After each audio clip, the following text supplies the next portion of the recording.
मिनश्शैतानिर्रजीम बिस्मिल्लाहिर्रहमानिर्रहीम।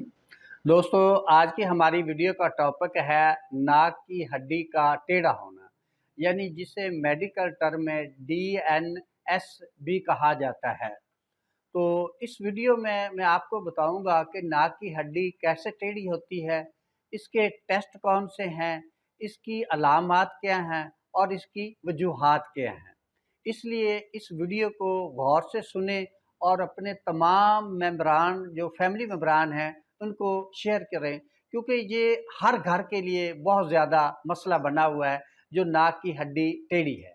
तो इसकी जो अलामात हैं, सबसे पहले मैं आपको वो बताऊंगा कि जब भी मरीज़ आपके पास आता है तो आपको कैसे पता चलेगा कि ये मरीज़ साइनोसाइटिस का है, या मरीज़ पुलिप्स ऑफ नेज़ल है, या नाक का केरा जिसे कहते हैं पोस्ट नेज़ल ड्रिप का है।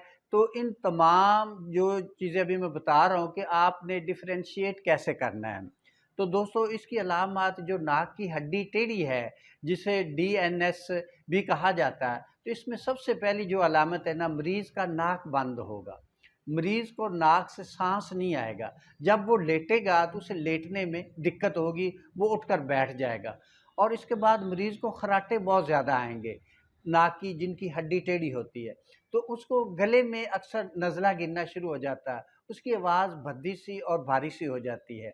अब मैं बताऊंगा कि इसकी वजूहात क्या हैं। इसकी वजूहात में सबसे पहली जो वजह है, ये अक्सर बच्चों में पैदाइशी या विरासती तौर पे आ सकता है, या डिलीवरी के दौरान अगर थोड़ा सा दबाव आ जाए नोज़ पर बच्चे की, या प्रेस हो जाए, या छोटे बच्चे अक्सर गिरते हैं, गिरने की वजह से उन्हें जब चोट लगती है तो उसकी वजह से भी ये टेढ़ापन होना शुरू हो जाता है। कुछ बच्चे ऐसे जो मतलब अंगूठा चूसते हैं, अक्सर अंगूठा चूसते रहते हैं, उन बच्चों में ये देखने में आता है।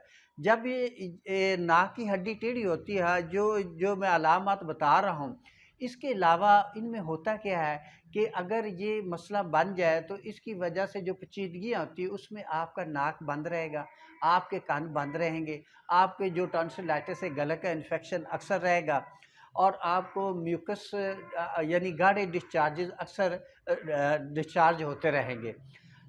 अब सबसे पहले आपने मरीज़ का टेस्ट कराना है। टेस्ट में सबसे पहले नंबर पे आपने एक्सरे कराना है, दूसरे नंबर पे CT स्कैन कराएं। तो इन चीज़ों से आपको पता चल जाएगा कि मरीज़ की नाक की हड्डी टेढ़ी है, या नाक के पुलिप्स हैं, या साइनोसाइटिस का मरीज़ है। ये चीज़ें इन टेस्टों से क्लियर हो जाएंगे। अब देखना है कि इसकी सर्जरी करानी है या इलाज कराना है। लेकिन मैंने कई मरीज़ों को देखा है कि सर्जरी के बावजूद उन्हें बार बार इस प्रोसेस से गुजारा जाता है, लिहाजा आप सर्जरी से अवॉइड करें और होम्योपैथी की तरफ तवज्जो दें। तो आपके मरीज़, या आप ज़ाते खुद इस मर्ज़ में मुब्तला हैं, या आपका बच्चा या रिलेटिव है, तो इंशाल्लाह वो मुकम्मल शफा याब हो जाएगा। तो दोस्तों, बुनियादी तौर पे ये है एलर्जी यानी साइनसाइटिस की वजह इस पे असरअंदाज होती है, और पुलिप्स और नेज़ल है उसकी वजह से म्यूकस मेम्ब्रेन में जब इरिटेट हो के बार बार, तो वो झिल्ली बढ़ जाती है, जैसे गदूद बन जाते हैं, उसी तरह ये नाक की हड्डी भी टेढ़ा होने शुरू हो जाती है।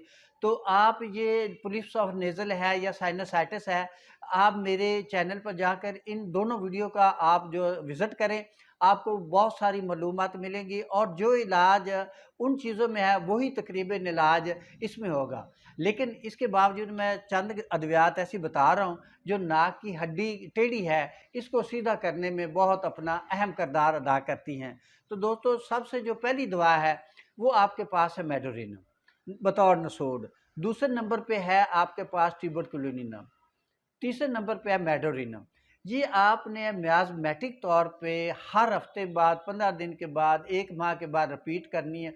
और ये जो नाक की हड्डी के मरीज़ है, आप कम से कम 3 से 4 माह इनसे लें और इसका मुकम्मल इलाज करें, तो आपका मरीज़ इंशाल्लाह ठीक हो जाएगा।